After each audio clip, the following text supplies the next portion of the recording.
किसी भी मनुष्य के जीवन को सफल बनने के लिए श्री सरस्वती माता और श्री लक्ष्मी माता दोनों की कृपा बहुत ज़रूरी है।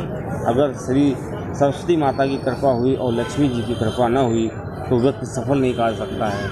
और यदि व्यक्ति के पास धन दौलत और लक्ष्मी जी की संपूर्ण संपदा हो जाए फिर भी अगर उसको ज्ञान न हो तो भी उसको अधूरा कहा जाएगा। दोनों की माताओं की बहुत ही ज़रूरी है, उनका जो आशीर्वाद है बहुत ज़रूरी है। दोस्तों, इस वीडियो में मैं आपको बताऊंगा कि एक बार श्री सरस्वती माता ने श्री लक्ष्मी जी को श्राप दिया और श्री लक्ष्मी जी ने श्री सरस्वती माता को श्राप दिया, गंगा जी को श्राप दिया। दोस्तों, आइए आपको पूरी जानकारी देते हैं कि कैसे श्री सरस्वती जी और श्री लक्ष्मी जी ने एक दूसरे को श्राप दिया और इसका क्या कारण था। और दोस्तों, इस श्राप का जो पॉजिटिव पोजीशन था कलयुग में वो क्या था, और दोस्तों इसमें श्री गंगा मैया का क्या रोल था और गंगा मैया कब लुप्त हो रही हैं। दोस्तों, इस तरह की जानकारी मैं आपको इस वीडियो में दूंगा। आपको जानकारी अच्छी लगे तो चैनल सब्सक्राइब करिएगा। दोस्तों, एक बार क्या हुआ, ब्रह्मलोक में श्री सरस्वती जी वीणा बजा रही थी और वो ब्रह्मलोक में ही रहती थी। दोस्तों, एक बार श्री लक्ष्मी जी उनसे मिलने पहुंची और जब श्री लक्ष्मी जी उनसे मिलने पहुंची तो उन्होंने उनका सत्कार किया और बैठाला। दोस्तों, श्री लक्ष्मी जी की तो आदत है कि कुछ न कुछ वो ऐसा कहना चाहती थी, वो अपने आप को थोड़ा सा सुपर दिखाना चाहती थी।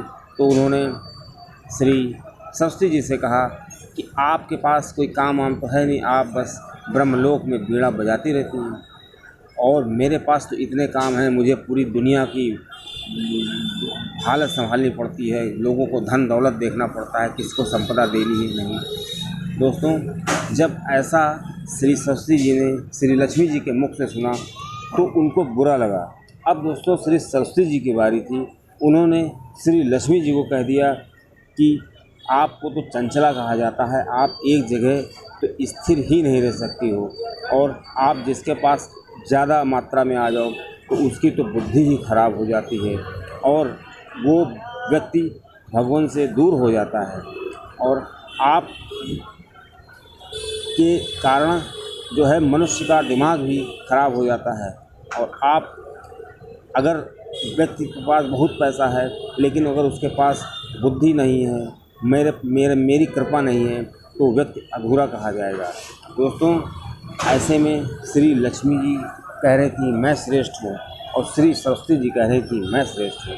अब दोनों में विवाद बढ़ता ही जा रहा था और विवाद कम होने का नाम ही नहीं ले रहा था। अब दोस्तों, दोनों माताएं जब आपस में झगड़ रही थी तो दोस्तों अब उनको इसका निर्णय कौन करे, ये बहुत ही विचित्र बात थी।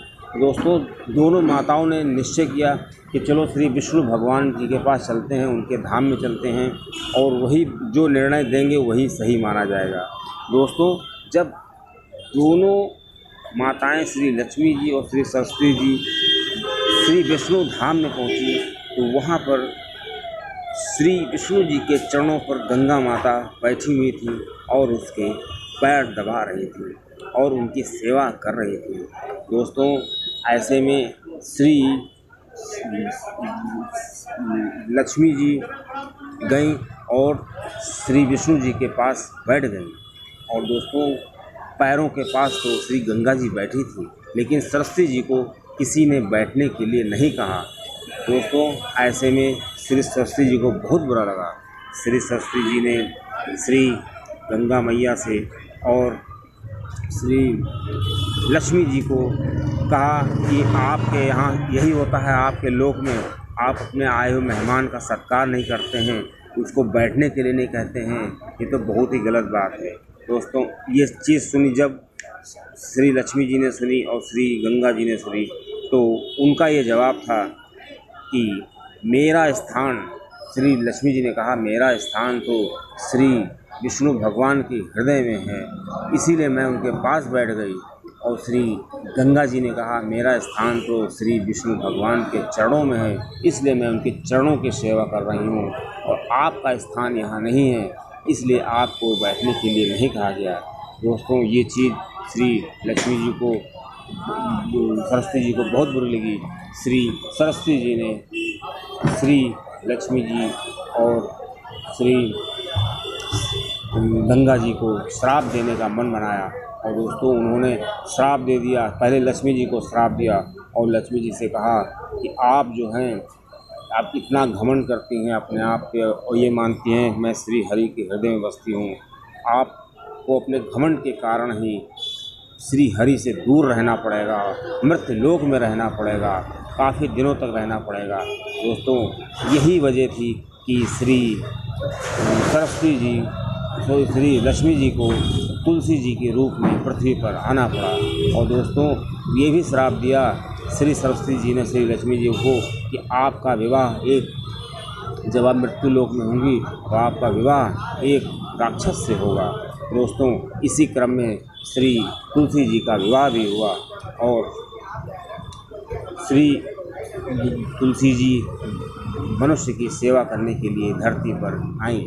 दोस्तों ऐसे में श्री लक्ष्मी जी ने भी सरस्वती जी को श्राप दे दिया, कहा कि आपको भी मृत्यु लोक में बहना पड़ेगा, आप भी वहाँ बहेंगी और ऐसा होगा। दोस्तों सरस्वती नदी के रूप में श्री सरस्वती जी बहीं और दोस्तों गंगा जी को भी श्राप मिला कि आपको भी धरती पर जाना पड़ेगा, धरती पर रहना पड़ेगा, आपको जो श्री हरि के चरणों में आप बैठी रहती हैं आप उसको भूल जाइए।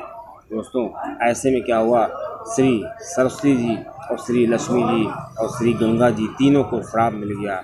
अब दोस्तों श्री विष्णु जी जब जगह उनको लगा कि क्या बात हो रही है, जब श्री विष्णु जी से सबने समाधान पूछा कि ये जो श्राप मिले हैं इसके प्रायश्चित का कोई उपाय बताइए, क्या हम लोग ज़िंदगी भर मृत्युलोक में ही रहेंगे।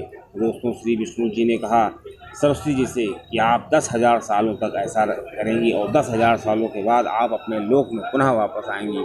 और दोस्तों इसी तरह उन्होंने श्री सरस्वती जी से भी कहा, श्री लक्ष्मी जी से भी कहा और श्री गंगा जी से भी कहा। और दोस्तों इसी क्रम में आप देख रहे होंगे कि श्री सरस्वती जी अपना जो भूलोक है वो छोड़कर विलीन हो चुकी हैं, वो स्वर्ग में जा चुकी हैं। अब दोस्तों बारी है श्री गंगा मैया की। दोस्तों ऐसा माना जाता है कि अगर वही श्राप का जो प्रायश्चित उसी क्रम में श्री गंगा मैया भी कुछ दिनों बाद इस धरती से विलीन हो जाएंगी। और दोस्तों इतनी पावन जो भूमि है, जिन्होंने श्री गंगा मैया ने श्री भारत भूमि को इतना पावन बनाया है, दोस्तों अब वो गंगा मैया हमसे दूर चली जाएंगी, सूख जाएंगी और श्री विष्णु जी के जो उपाय के वजह से ये 10,000 साल जब इनके पूरे हो जाएंगे तो ये स्वर्ग लोक में चली जाएंगी। और दोस्तों इसी तरह तीसरी बारी जो श्री तुलसी जी की है, दोस्तों अगर यही क्रम रहा तो श्री तुलसी जी भी अपनी जगह छोड़ देंगी और दोस्तों विलीन हो जाएंगी धरती से। दोस्तों इस प्रकार सभी माताएं स्वर्ग लोक में स्थायी रूप से फिर रहने लगेंगी। अब दोस्तों ये आपको जानकारी अच्छी लगी हो तो चैनल सब्सक्राइब करिएगा।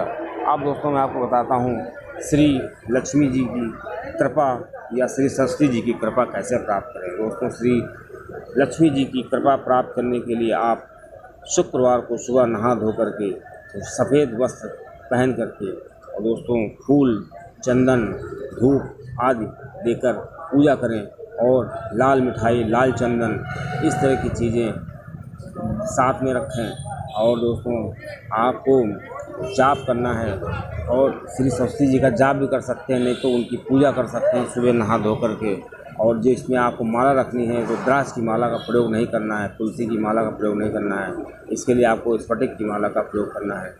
और दोस्तों कुछ ना कर सकें तो केवल उनकी धूप बत्ती जला करके पूजा कर सकते हैं। दोस्तों श्री सरस्वती जी को जो है फूल, पीले कलर के फूल बहुत पसंद हैं, पीला चंदन उनको लगाएं, आपको सरस्वती जी की कृपा प्राप्त होगी। दोस्तों जिनका विवाह नहीं हो रहा है वो केसर से उनका तिलक कर सकते हैं, उनको लाभ होगा। दोस्तों जिन बच्चों का पढ़ने में मन नहीं लगता है वो मखाना वगैरह इसमें चढ़ा सकते हैं।